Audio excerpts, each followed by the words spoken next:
প্রবাসীদের কতটা পরিশ্রম করা লাগে, তারপরেও আশপাশের কিছু প্রবাসী আছে যারা শত্রুতা করে। আসলে বাঙালি বাঙালিরকে দেখতে পারে না। একজন প্রবাসী যে হাকিকিভাবে হালাল পন্থায় ইনকাম করে এবং কতটা রাত তার অতিক্রম করা লাগে, কতটা রাত জাগা লাগে। 20 রিয়াল ইনকাম করার জন্য ঘন্টার পরে ঘন্টা এই গাড়ির ভিতরে বসে থাকা লাগে। 10 রিয়াল ইনকাম করার জন্য একজনের অপেক্ষায় 1 ঘন্টা অতিক্রম করা লাগে। এতটা কষ্ট করার পরেও দেখা যায় যে আশপাশের কিছু প্রবাসী ভাইয়েরা তারা কি করে, যে সে ইনকাম করতেছে এটা সহ্য করতে পারে না। ভাইয়া, তুমিও ইনকাম করো, তোমারও ইনকামের জন্য তো রাস্তা খোলা আছে। তুমিও পরিশ্রম করো, তোমারও তো পরিশ্রম করলে তোমারও সেই 20 রিয়াল আসবে। এই 20 রিয়াল করে যদি প্রতিদিন যদি তোমার 20 রিয়াল করে যদি ইনকাম হয়, তাও তোমার দেখো মাসে 600 রিয়াল দাঁড়াবে। কিভাবে দাঁড়াবে? যদি তুমি সিগারেট না খাও, যদি তুমি পান না খাও, এই প্রবাসের মাটিতে তুমি যদি অবৈধ পন্থায় টাকা পয়সা যদি তুমি ব্যয় না করো, তাহলে দেখো তোমার ওই 600 রিয়ালই কিন্তু তোমার কাছে থেকে যাচ্ছে। এভাবেই তুমি কিন্তু ইনকাম করতে পারবে।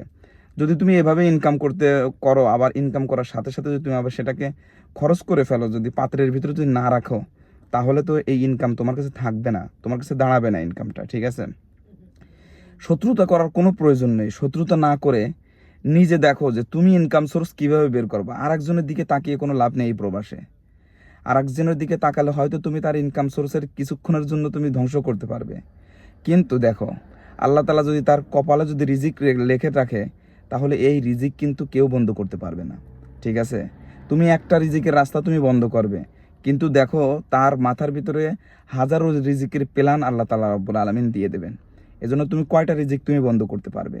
বান্দা কখনো বান্দার রিজিক বন্ধ করার ক্ষমতা রাখে না। ঠিক আছে?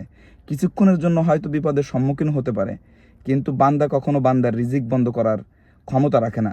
রিজিক দেওয়ার মালিক কিন্তু একমাত্র আল্লাহ। ঠিক আছে? তো এজন্য আমি কথাগুলো বললাম যে আমরা অনেকেই দেখা যায় যে ইনকাম করি, তো অনেক প্রবাসী আছে, আর একজন প্রবাসী ভাইয়ের ক্ষতি করি। এই ক্ষতি থেকে বিরত থাকি ইনশাল্লাহ। কেন বলতেছি এটা? আপনি যদি আজকে ক্ষতি করেন, আল্লাহ তাআলা আপনাকে এমন জায়গায় এমন বিপদে ফেলবে যেটা আপনার কল্পনায় নেই। সূরা ইয়াসিনের ভিতরে আসছে না যে কল্পনার বাইরে চলে যাবে এগুলা। ঠিক আছে? তো আল্লাহ তাআলা রব্বুল আলামিন আমাদেরকে তৌফিক দান করুক এবং হালাল রিজিক ইনকাম করা তৌফিক দান করুক। ধন্যবাদ সবাইকে।